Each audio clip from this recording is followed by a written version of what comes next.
Yeah, the pack in front will be the slides that are presented. We'll spend some time, and again, as is always the case, please ask questions at any time, okay? Tonight we're going to do a very quick recap, background, deficit reduction, challenges specifically related to the repurposing, reconfiguring, redistricting, and or closing a building. That will be the focus of the challenges section, and then moving forward. So as a bit of background, July 1st, June 30th, July 1st of last year, it was approved for the 13-14 school year to use $650,000 of fund balance. In January, we put together information for you saying that we believed to be approximately 2.1 short. That included the 13-14 fund balance use rolled forward. That included 70 fewer students, all of those things that was in that list at that point in time. By June of 2014, that projected shortfall grew to $2.6 million based on things like 100 fewer students projected rather than 70, insurance increases, utilities from a harsh winter, etc. We identified reductions, actually additional revenue, restructuring and reductions of $1.5 million, so that in July of this year, we enter this year with a budget that is adopted and uses $1.1 million in fund balance. If we project right now what the 15-16 shortfall would be, then certainly if doing nothing, that 1.1 carries forward, projecting 70 fewer students again based on the most recent enrollment projections that we had commissioned in order to have the issue of the bus purchase on the ballot. So 1.6 as of now, depending upon what may or may not transpire over the course of the year. In an organization where 86 to 90 cents on the dollar is related to employees, salary and wages and benefits, the way to reduce expenditures to match your revenues, you have to find ways to either reduce the cost of the employees or reduce the number of employees. Our budget is so heavily tied to people that those are the two ways in which we can reduce expenditures. Without the ability to negotiate 4 of the 6 current labor agreements, the focus of efforts related to reductions was and will continue to be reducing the number of employees, as it is difficult at this point in time to reduce their costs. Reducing the number of employees, though, is actually very consistent with declining enrollment. Fewer students should mean fewer staff members and eventually fewer buildings. Not even eventually, you had the closing of Washington a few years ago. Enrollment doesn't decline evenly, though, across the district and across grade levels. It's not a linear decline. And one way to reduce employees is to increase class sizes, thereby reducing the number of teachers. The most exaggerated example, of course, being college lectures. They do pretty darn well in terms of putting 200, 250 in a room with a single prof and reducing their expenditures. But we have collective bargaining agreements with class size language that places limits on the number of students. Those are the class size languages. That's the class size language in our current teachers agreement. And so to reduce costs within the class size language, districts, ours included, but districts look to achieve economies of scale by bringing more students of the same or adjacent grade levels together in one place. Again, sort of like having all your general chemistry kids in one big lecture hall. You bring more kids, more students of the same or adjacent grade levels into one area. But even though it's collectively bargained the class size, yes, we're not suggesting that we want to expand our class sizes in terms of we want to go from 29 to 39 or 40. I'm not suggesting that in any way. Just make that clear that everybody understands that. Thank you. Not suggesting that and saying that we have a collectively bargained agreement within which we will maintain and we will play within those limits. And we're happy to do it. Absolutely. Sure. So you've seen this before, but I just want to reiterate this idea of economies of scale and bringing more students together in one place. For example, horizontal is grade level or secondary courses. You could think about it as third grade. You could think about it as sections of chemistry at a high school, type of thing. But if school 1 had 68 students, school 2, 51, school 3, using our class size language to even those out, that's what would happen. But if all of those students in that particular grade level, all 197, were in the same place, in the same school, then you would be able to have 7 sections rather than 8 within the class size language, and you would reduce by one section or one teaching position. Vertical economies of scale, again, at the elementary grade levels or in secondary courses. Now we say grade levels because we're talking plural, and this is what we did for this coming school year. In this particular example, school 1 in second and third grade has those numbers of second graders, those number of third graders. You can't have, as Trustee McNamee correctly pointed out, we're not going to have a section of 37 second graders. We don't want a section of 37 second graders, but we could go to a multi-age structure in which we have 25, 25, and 26, and again, we've reduced by one section. Okay. Economies of scale, more students, again, more students of the same or adjacent grade levels together in one place. We can achieve this by multi-age classrooms, changing building grade configurations, redistricting, closing a building and redistributing the students to the remaining buildings, or some combination of those. Each option was presented and discussed last spring, and we're moving forward with the multi-age classrooms in 4 of our 5 elementary schools. What were the issues that needed to be resolved to move forward with the other options? So here's the challenges section that I referred to back on the title slide. One challenge was building overcrowding.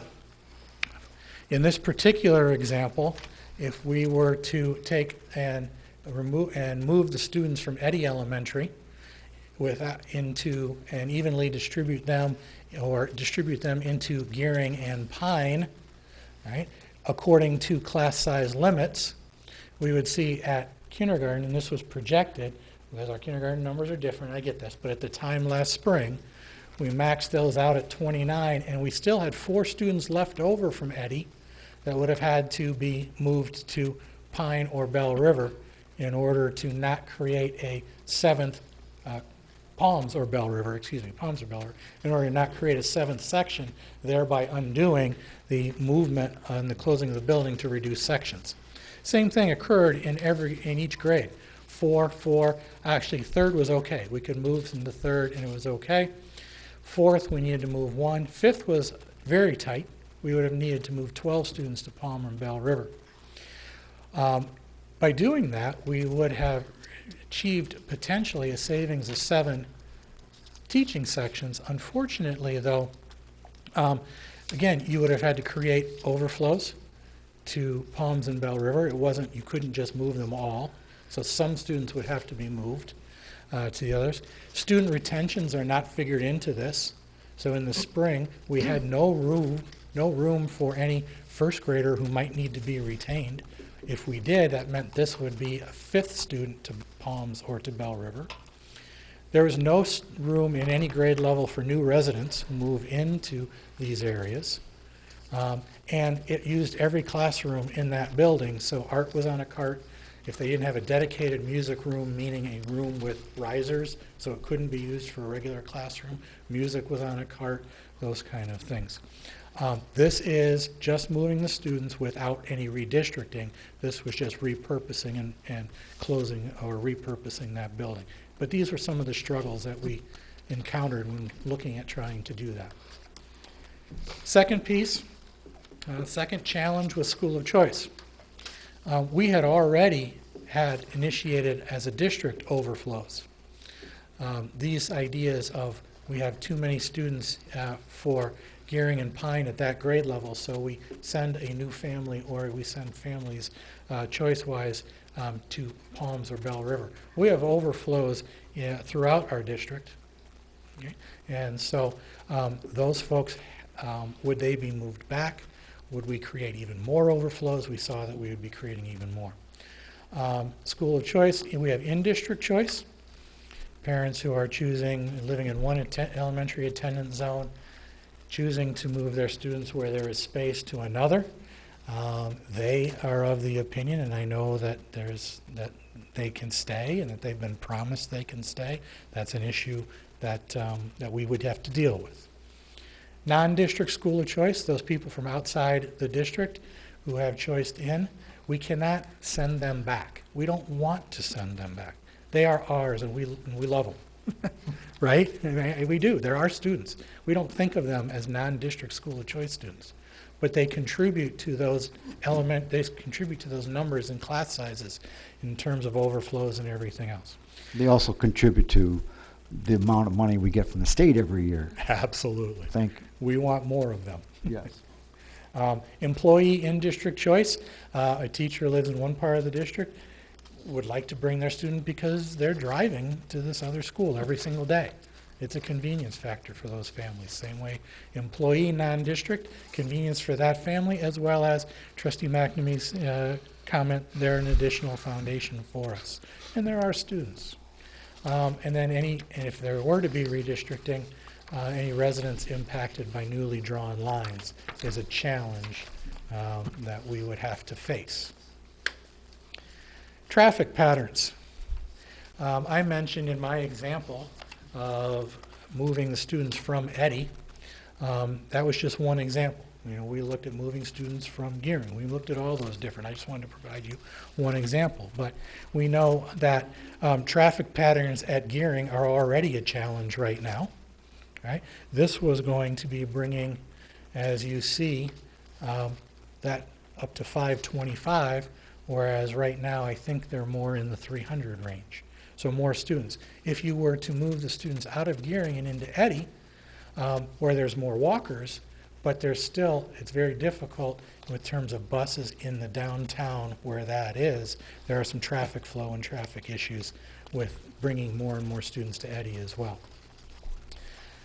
A fourth challenge to consider and to work through is crossing the Bell River. And there's the Bell River. I'm still getting accustomed, and we just ordered a new district map so we can draw on it and know where the roads are. But there are no good ways to cross the Bell River. You're going around that river often in terms of transporting students. So that's an issue, not that it has to be something that we can't overcome. It's just something for us to consider. So that when we did do a little bit of this work last spring, we took a look at this particular drawing of a boundary that kind of followed the Bell River. And when doing that, we saw the line didn't work at all grade levels. I go specifically in fourth grade, what ended up happening is if you take a look at fourth grade, Pine right for 14-15 was projected to have 29, 28, and 27 students. So if I go back to this slide, what we ended up having to have happen is, since the fourth grade max is 30, we would have to move 24 students, fourth graders, would have to be affected by the new line. There were not 24 fourth graders in this area, right? So it may have worked at one or two grades. It didn't necessarily work for all of the grades. And I go back to that idea that enrollment decline is not linear. It doesn't work the same way at all grade levels and in all parts of the district. It's not like we are evenly distributed, all of our kindergartners throughout the district, or all of our fourth graders or things like that. So the gain we would make in one grade level, we would lose in another. Absolutely.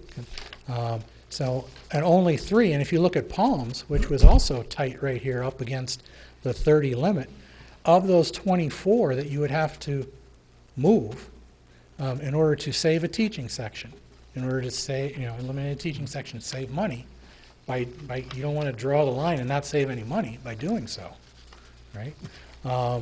You would have to have, only 3 of them could go to Palms. So depending on where the rest were, we'd have to send the others to Bell if we could, and we would be actually undoing the newly drawn lines by potentially overflowing the new Palm students to Bell. So in other words, these kids in here which might be palms, if there's more than 3, we're undoing kind of our line, which is, there's our line. Blue is bell, green is palms. We'd be sending them over here and undoing the lines we just drew, potentially. It's interesting. Timing, and Mr. McNamee said this very well. Trying to make these decisions in April left insufficient time to have necessary information regarding how implementation will take place and what savings would be. I think history is something that we have to consider as a challenge, and that is the Washington Elementary School public involvement process versus Riverview East's administrative and board decision. Though not everyone was happy with the Washington Elementary decision, I think they understood it better and they accepted it better because of the time that was taken and the public involvement process that was undergone. And lastly, another challenge, I believe, is public comment. Now, granted, those who did comment to us, either here at board meetings or via email, were nearly 100% against whatever we were suggesting. We can get a lot of people coming out to say, yay, go for it. But public comment is something that I think we do need to consider. Okay? And a lot of public comment can be affected by taking the time and doing a process by which people understand the situation, have the facts, and they can work through some of this. So some of these issues may indeed be overcome with additional study, information, and dialogue. Every school district in Michigan has or continues to experience budget issues. So what have other districts done? I think that's worthwhile for us to try to learn from others. And so benchmarking is a process by which we use others as a standard or a reference to measure what we're doing. And we do that all the time in academically when we compare our MEP and MME scores to a comparison districts that we either believe are in-county districts or like districts or districts we aspire to be like. That's benchmarking. So because school districts in Michigan are funded on a per pupil basis, for the next part of this, I use the Michigan Bulletin 1014, which provides revenue and expenditure data for every district. And I chose 10 school districts with enrollments on either side of East China. So if you take a look, our school, at the time of this 1014, enrollment was 4730. 10 school districts on either side had similar sized school districts. So what are they doing? Well, first thing to share is some information regarding salaries. They provide in the 1014 only teacher salary information, but teacher salary is a great proxy for administrative salary, for support staff salary, etc., because you're usually in a comparison, you wouldn't be way out of whack with one employment group in your comparison group for enrollment purposes versus any other. And we're not going to spend a great deal of time here because what we're going to find right away is it's not hugely informative because we don't have contracts that we can reopen and discuss. Anyway, it's that idea of you can either reduce the cost of employees or reduce employees. We don't really have the luxury at the moment to be doing a lot of reduction in costs, but I do think this is pretty interesting and informative in that if you look, we're right in the middle, right? I took 10 on either side, and in actuality, if I sorted this by the MA column, because that's the column, MA plus, that's the one that almost everybody has. Not too many people have PhD columns. We don't. And in fact, even for these three who do this, these three are higher, so they'd come up here. So actually, we're in the lower half of what the max MA salary could be. Right? What's interesting, though, is if you took a look and sorted it by average. If you sort by average, you go to the top. And all that is an indication of the age and expertise of our staff, right? Which is a positive thing as well. Right? So, you know, there are some things that we potentially could do to bring that average down, but that would require, and I think you've done this in the past, the idea of an incentive for retirements and things like that. But again, that's in the future. right? What I think is important to know is that your teachers in this district are not unfairly or paid with comparison to their comparisons, and I would proxy that to, not unfairly, overly paid, I think is the better way of saying it. They're not overly or excessively paid compared to districts that are very much similar to us. In fact, they're pretty much in the middle or below the 50% line. Okay? So as I said earlier, we currently must focus on reducing staff, not reducing wages. So I looked at the number of schools and the grade configurations, because then I go back to this idea that in order that we must bring more students of the same grade or the same course or adjacent courses together so that we can achieve some economies of scale. If you look at our comparison group, a couple of things jump out, and that is Caledonia is the only other district in that comparison group with 2 6-8 middle schools. Everyone else has a single middle school, or in the case of the Okemos, Pinckney, and Wyoming districts, you could consider them to have 2 middle schools if you wish, but one's a 5-6, one's a 7-8. So they are bringing together the entire 5th grade so that they can have less teaching sections by having more students of the same grade level together. Okay. Niles, Oak Park, and Woodhaven Brownstone. Well, Woodhaven Brownstone is like Okemos and Pinckney in that they have a 6, 7, 8, 9 structure, so potentially 2 middles. I'll say Niles and Oak Park are the only 2 that you could conceivably say have 2 high schools. In doing some additional work to find out what Niles does, this 9th, 10th is a technology-specific school. So I'm probably doing a lot of STEM stuff, and it's probably for a very small number of students specializing. It's a specialized school. And of course, Oak Park just has a 9th grade academy or a 9th grade building, again, bringing all their 9th graders together in one place. So in our comparison group, in districts of our size, we are unique in probably in having 2 9-12 high schools. There's a lot of positives to that. One positive, of course, is the personal interaction of a smaller school, of knowing your students, students knowing their teachers, knowing their principal, things like that. Also, the athletic and co-curricular opportunities. Right? Yes, we have 2 teams, so you have twice as many kids playing, playing. You have 2 yearbooks, they get that experience, those curricular activities, but they come at a cost. And that's one of the cons here, is that the cost of 2 athletic and co-curricular programs, just in salaries alone, is $168,000 in our district. Okay, that doesn't count the equipment, football helmets, whatever else, but it also doesn't count a Friday night gate every Friday night. They're on the road half the time, so they have less gates. But overall, there is a price to be paid. Similarly, the cost of 2 similar academic programs. Again, I go back to economies of scale. If we take a look at actual numbers for next year in U.S. history, Marine City, 130 students, 5 sections, 2 18 and 8, 13 sections. Again, like we showed before, we pull those together, then 3.48 divided by 12. Okay, so instead of 13 sections, there's 12 sections. If I did that across both high schools, it would turn out to be a savings of 2.3 teaching positions, or about $180,000.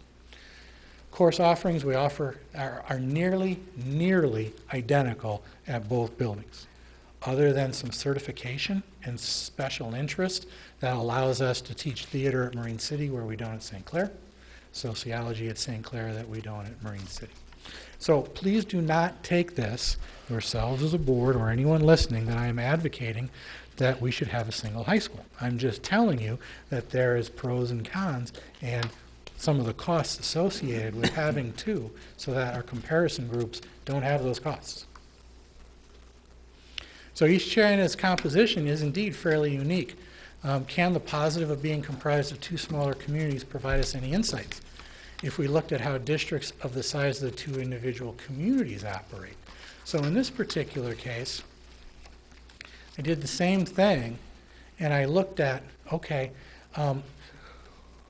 what would Marine City be if it was its own district? What would St. Clair be if its own district? And I looked at districts of that size, of those sizes, specifically at how they configure their schools, because I know the issue of how many elementary schools we have, and is an issue for us to continue to discuss and to determine this year.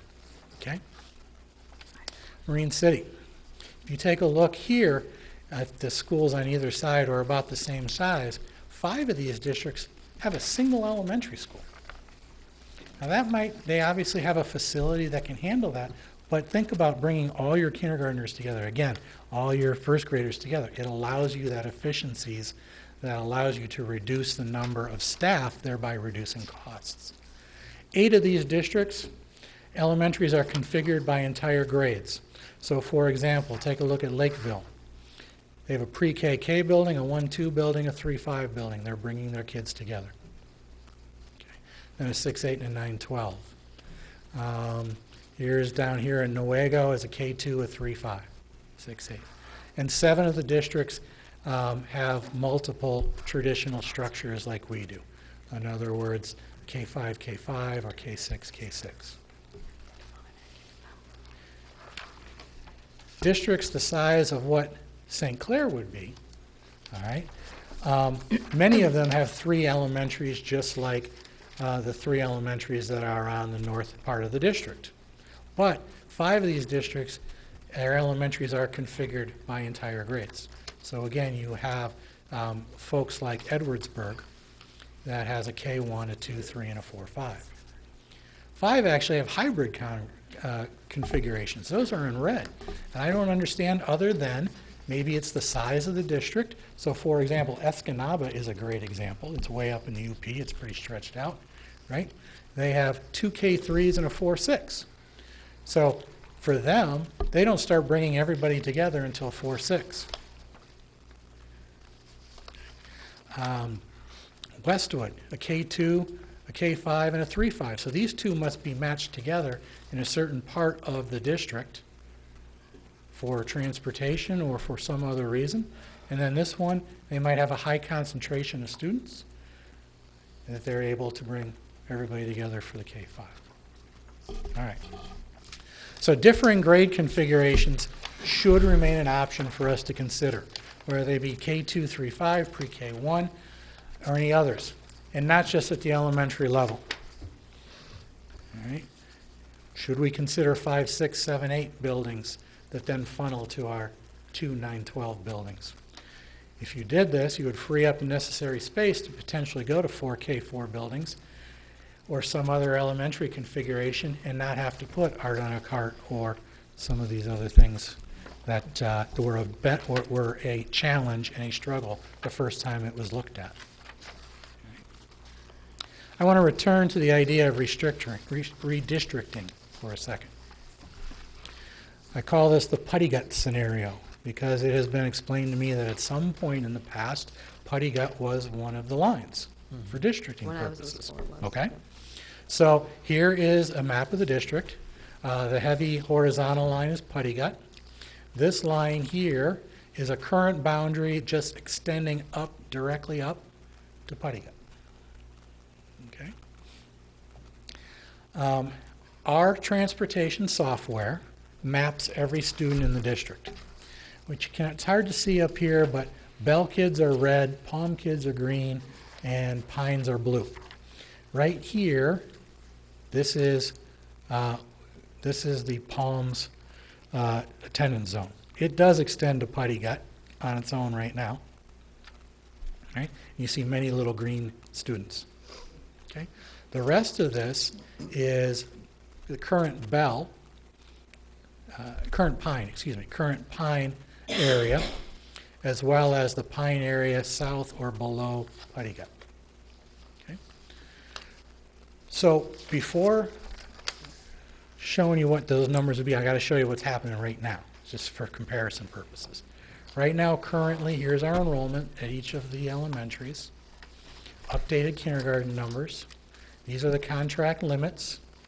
So, for example, if I've got 74 fifth graders, 30, I'm going to have 3 teachers or 3 sections. Right? If you do that, you should have 70 sections. But we did the 4 multi-age classrooms, which allowed us to bring this down to 66. That was the vertical economies of scale. All right? And these are the number of rooms that we're using, and these are the number of rooms possible. Now you see Gearing has 11. That's 11 for K through 5, but 4 additional ones, up to 15, are for early childhood and special ed. You got resource rooms, you got your art room, your Spanish. So it's not that we're only using 11 of 22 at Gearing. Okay. So I go back. One question. Yeah. In terms of the elementary schools, Yeah. roughly in terms of the physical capacity, are they roughly the same? I mean, in other words, if one, for example, you have Palms 18 students, well, Right. is there are there room for more students actually there in terms of, you know what I'm getting at? Correct. Okay. There are unused classrooms, 1 or 2 unused classrooms in every single building. Okay. Okay?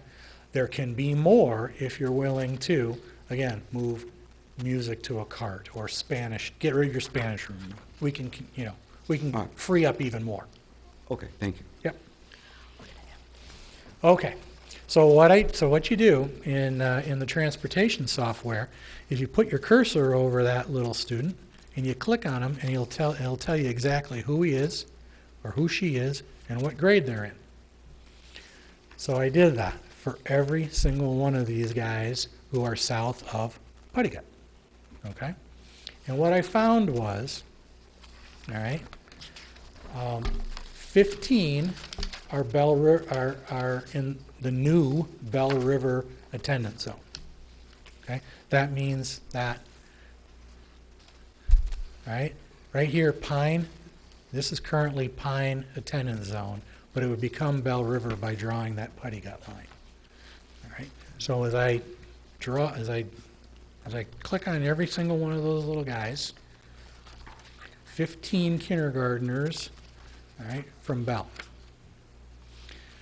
would be Bell students in the new attendance lines. All right. Can I ask a question? Yeah.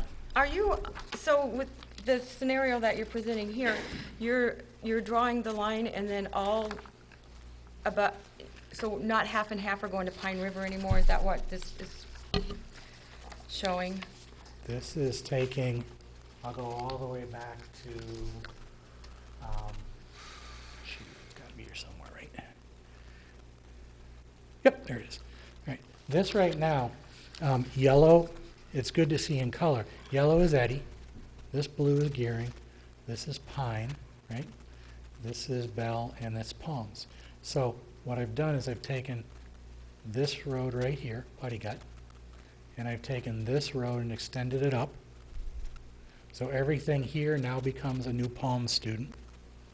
Everybody here, here, and here becomes a new Bell student. Okay. Just for this one example, I just drew the line That was that my way. question. Yep. Just for, okay. Yep. I mean, different lines can be drawn. Right. Right. Well, Just, because, I just wanted to just give you an example of Well, the what it other- would look like to do this once for, because the other thing that confused me was when you counted out your total of students for Marine City and your total of students for St. Clair, how did you separate the Pine? I took Kids? current, Palms, Bell, Marine City Middle, Marine City High. So you didn't take any of the Pine River students? No, just where they are currently right now. But there's still students in Pine that are Marine City students. Well, it depends on what you, not by the current lines. There are some who are choicing, No, there are. My son was one of them. I understand, by, No, by where I live. oh, I'm sorry, you're right. You're about 10 a year. Right. Yeah. Yeah. Okay. Yeah. All right, okay.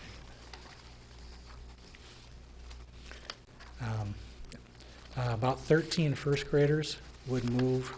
And so, for example, 15 kindergartners, 2 Palms kindergartners, or 17 kindergartners altogether would be affected by the new line, and they would be affected like this by the new line all the way across. About 116 students altogether would be affected by drawing the line at Putty Gut and then extending that one line north.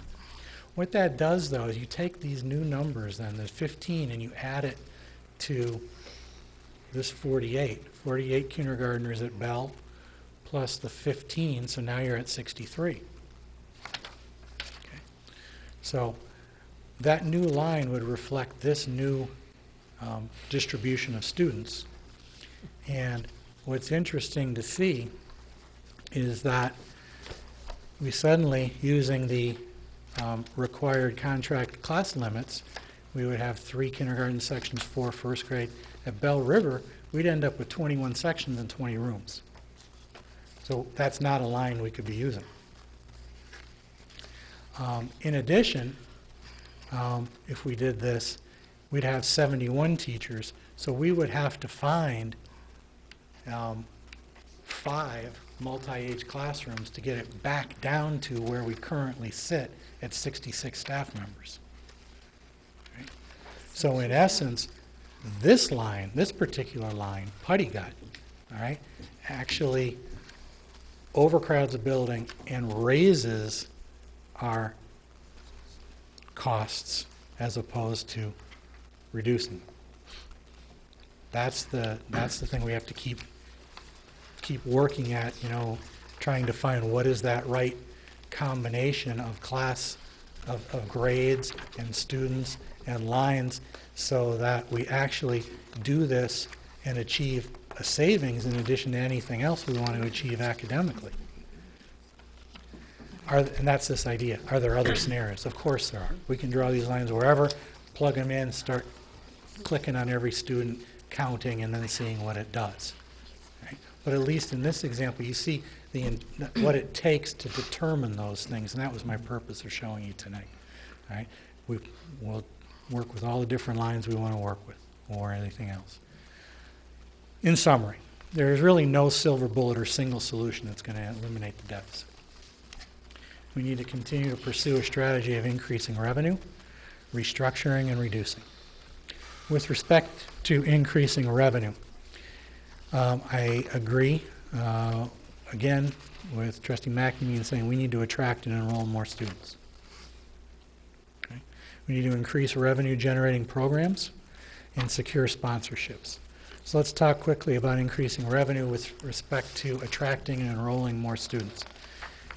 You attract students by providing quality programs. And this is where I want to, and we ought to be celebrating, because we have quality programs, additional opportunities and choice.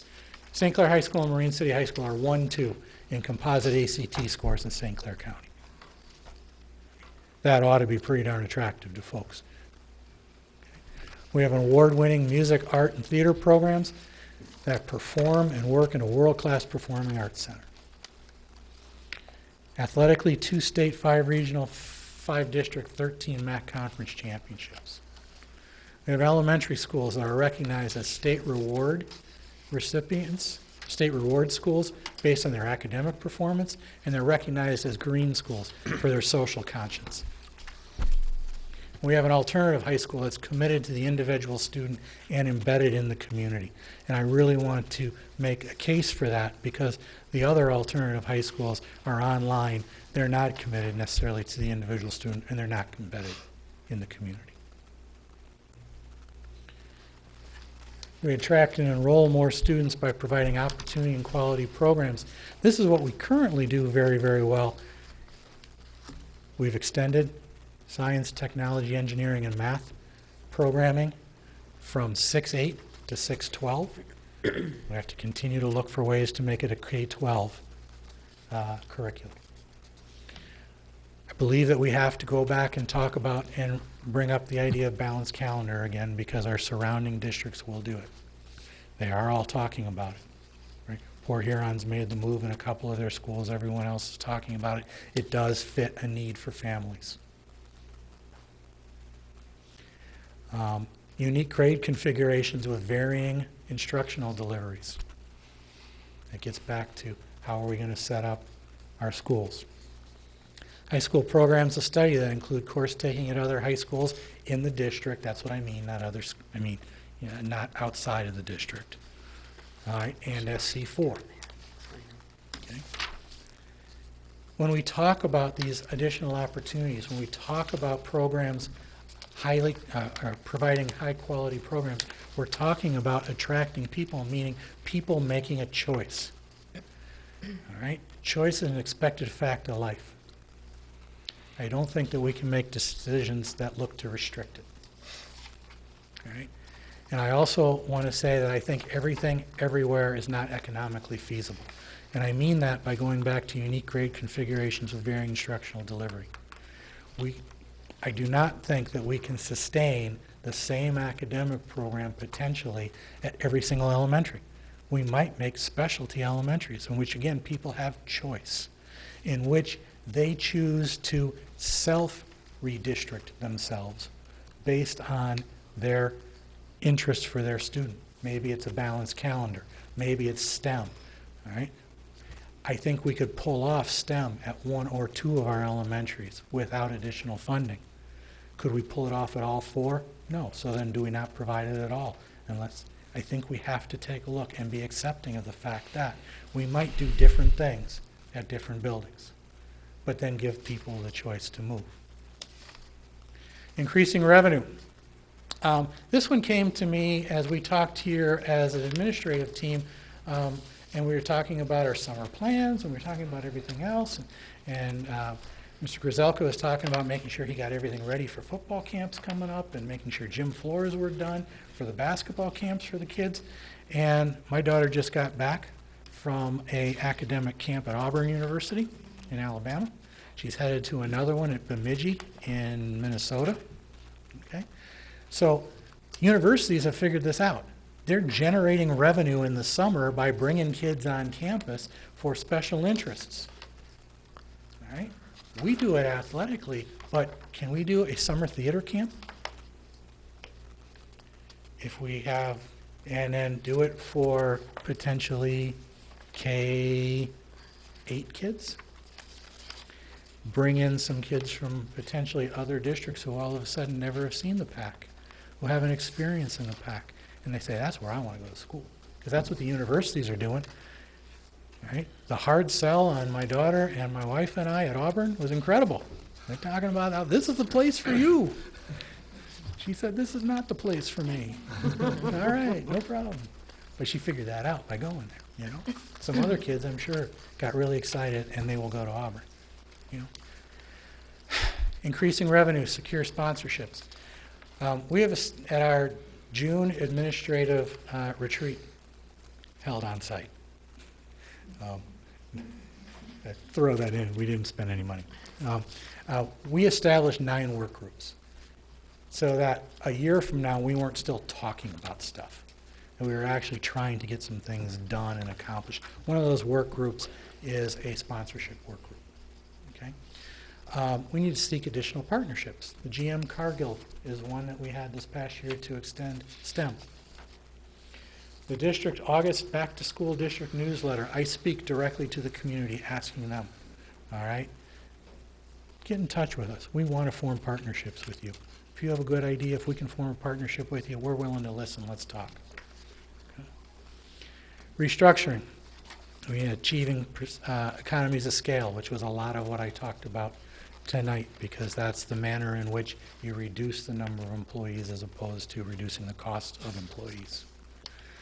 Bringing more students together at the same grade level. That's grade configurations, potentially redistricting, potentially a building closure, or some combination of these. It may be more contracted services, it may not, but to take it off the table would not be responsible.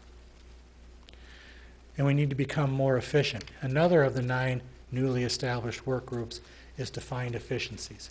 We have found that our current tools that we use for personnel management, for substitute teachers, we're not taking full advantage of their capacity. We can take greater advantage of their capacity, thereby reducing work and potentially, eventually, maybe reducing staff. So that's another one of the newly created work groups that are going to be working on that. Oops. Yeah.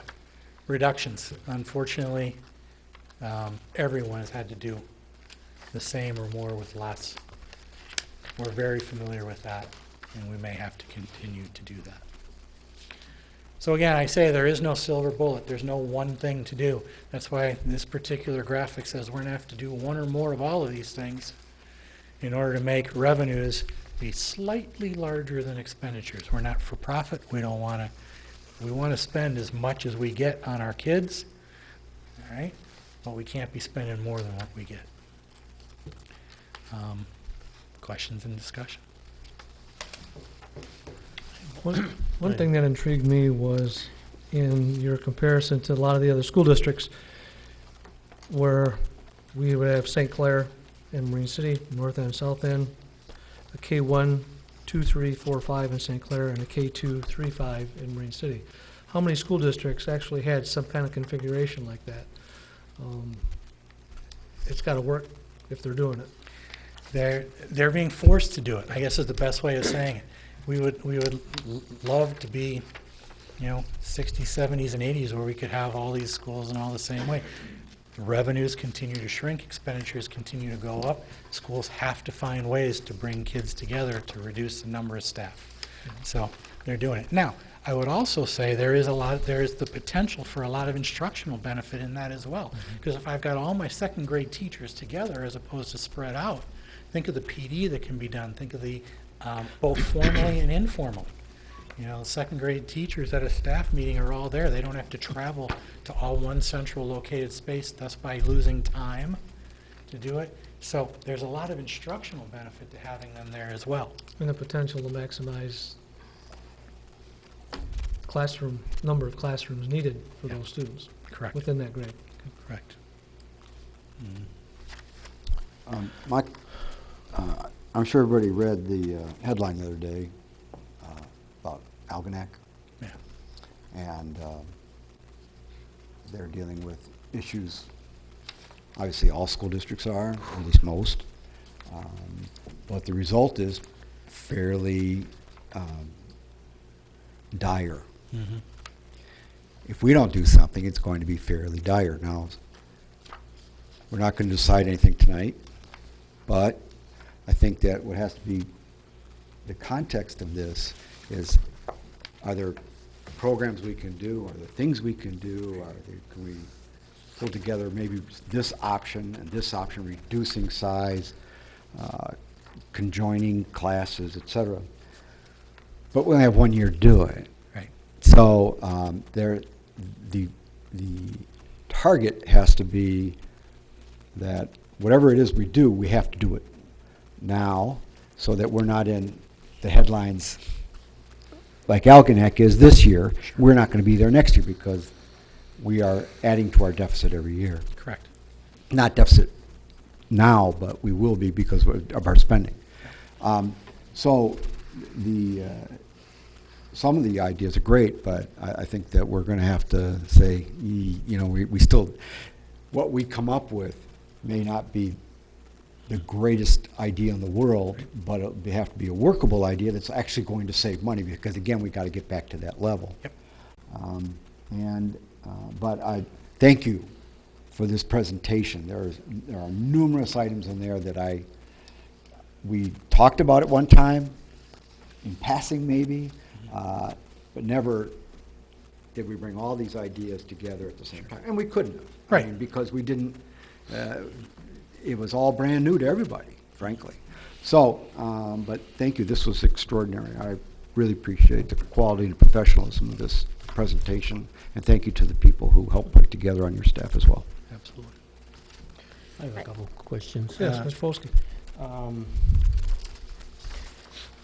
Probably 1, 2, 3, 4, 5, 6. I think page 7. Okay. Let's see if I can.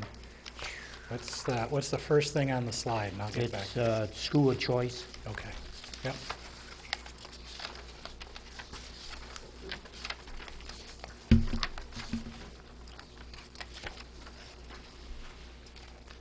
There we go. Right there. Okay. My thinking about all this stuff is that the school district and the board, we're in a customer service industry. If we want to attract people, we want to keep people here, we have to provide a customer service to these people. So any of these changes, we could end up losing people, kids. Just aware that we are in the customer service business, the way I look at it, the district is.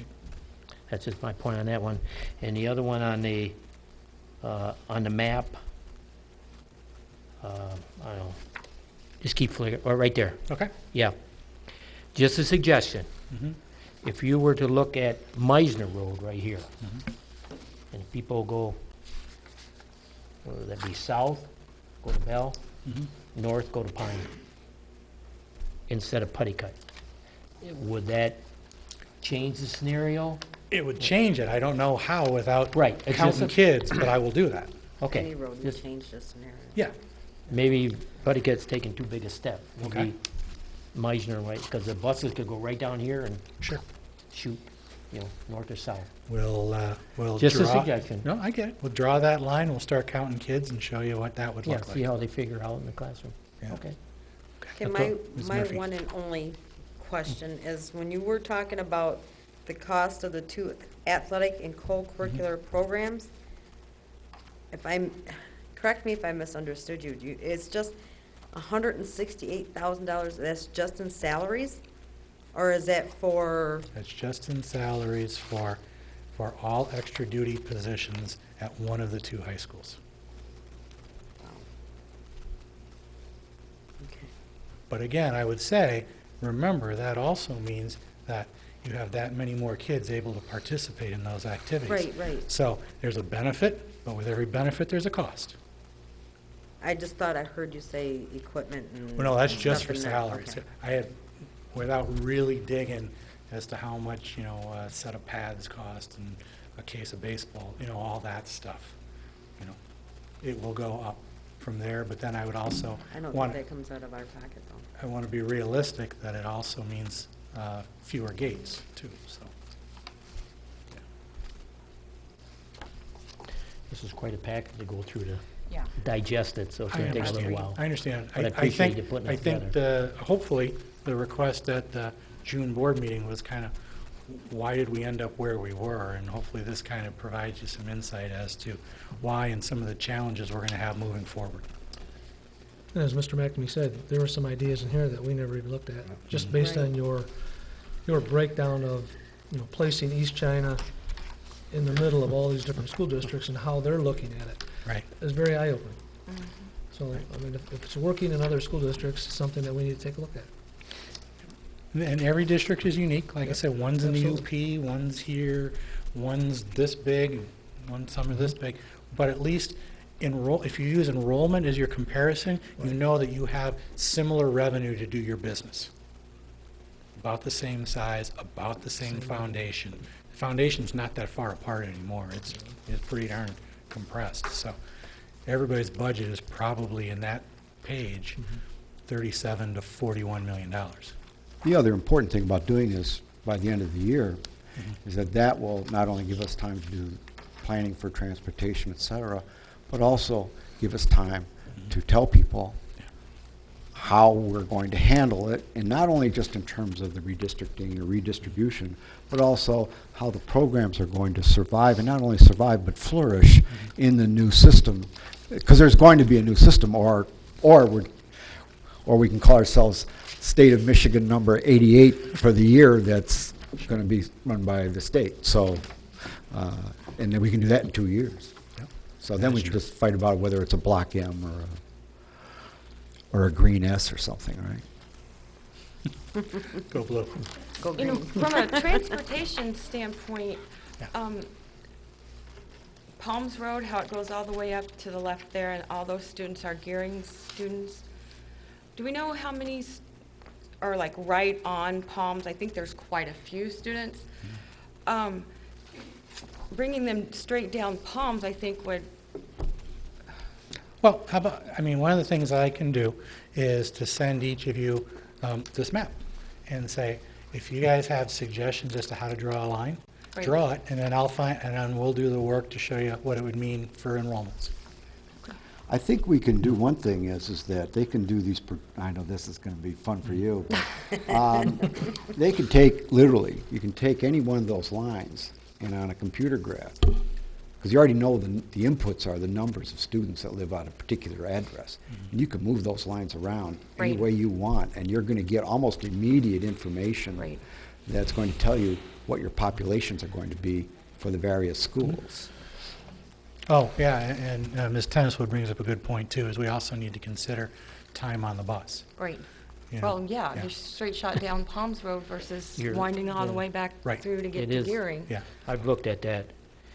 If you were to take Gearing, it is closer to go to Palms and then to go back to Gearing. The only problem is, in the middle school, they go back, they won't go to Marine City Middle School, because that's another 9 miles they have to Well, travel. I think that would probably be like school of choice again, then, or maybe the boundary Then lines would just be they for would the have to go back to elementary St. Clair Middle schools. School. you can have Actually varying closer to boundary St. lines for varying levels.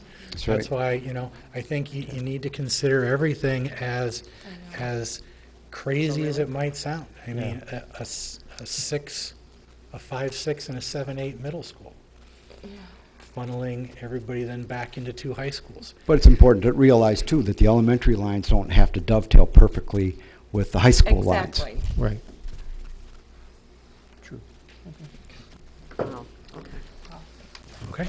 I think, Thank you very much. I think it was a very well laid out Yeah. presentation, brings us up to where we are, introduce some new ideas. And in your second to last slide, you lay out exactly what it is we have to do, matching the revenues to the expenses. Yeah. We don't know how we're gonna do it. But I think we do know and can lay out when we have to do it. And how, and Mr. McNamee has spoken to this several times, to perhaps a next step would be to some of the different ideas, to lay out the timeline so we have milestones, so Right. that we know we are where we need to be, so that we don't run into it's too late. I appreciate the idea of having 2 meetings throughout the fall.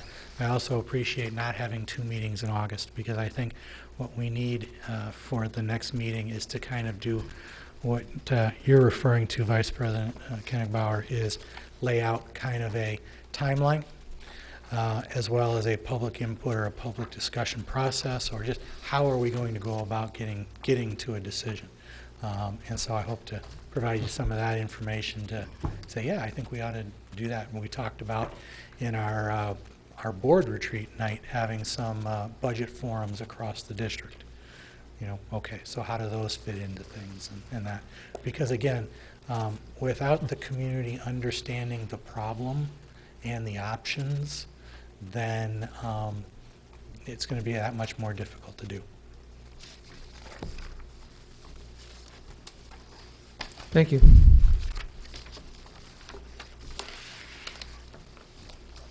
Next item on our agenda is closed session for the purpose of discussing negotiations. Recommended action that the Board of Education goes into closed session pursuant to Section 8C of the Open Meetings Act, Act 267 of 1976, that being for board discussion connected with the negotiations of a collective bargaining agreement. A motion is needed. So moved. Moved by Mr. McNamee, supported. I'll support it. Comments, questions? We'll do a roll call vote. Mrs. Murphy? Yes. Mrs. Frank? Yes. Mr. Folsky? Yes. Mr. Koenig-Bauer? Yes. Mr. Richley? Yes. Mr. McNamee? Yes. Yes, I vote. We will move into closed session. When we come back, we will have 3 items on the agenda, our action items, items for next regular board meeting, and our adjournment. Conference room 1. Our board, next item on our agenda is our board action items. Item 10A, per administration recommendation, the Board of Education accept the 8,000 series of Neola policy as presented and reviewed. Motion needed. So So moved. moved. Moved by Mr. Folsky, supported by Mr. McNamee. Comments or questions? Seeing none, all those in favor signify by saying aye. Aye. Opposed, same sign. So moved. Item B, per administration recommendation, the Board of Education adopt Board Policy 6220 as presented, reviewed, and temporarily approved at its June 23rd, 2014 regular meeting. Motion needed. So move. Moved by Mr. Folsky, Second. second by Mr. McNamee. Just Comments, as a- questions? Just as a reminder, this was the policy that we had to amend in order to enact a budget prior to June 30th. This takes the board's fund balance directive down to 7%, with the idea being that hopefully in the future we'll change it back. Any other comments? All those in favor signify by saying aye. Aye. Opposed, same sign. New item, item C.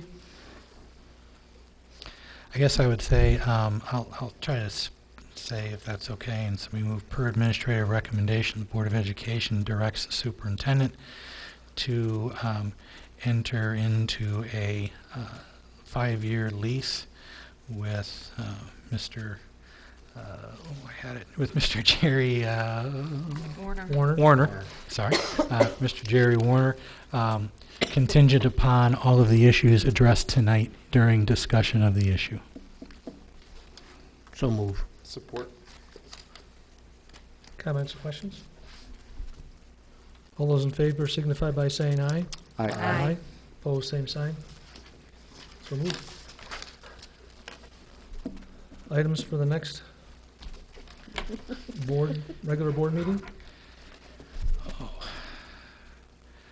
Well, I think whatever comes up regularly in August, as well as I plan on providing you kind of some information on a suggested process for board and community involvement that is mapped against the board meeting dates that are established here tonight, the 2 in September, 2 in August, 2 in October, and so on. And could we have information on our process procedure for our bond? Yes. Remember, there's a meeting on Monday, the 11th, that will be for the board to actually formally call for the election, that based on approval from the state and the bond language from the official bond language from the attorney. So again, that ought to be a one-item, quick in and out. But yes, we'll give you an update there, including we have to reschedule the election committee meeting. Right. Okay, great. With that, we stand adjourned. Thank you.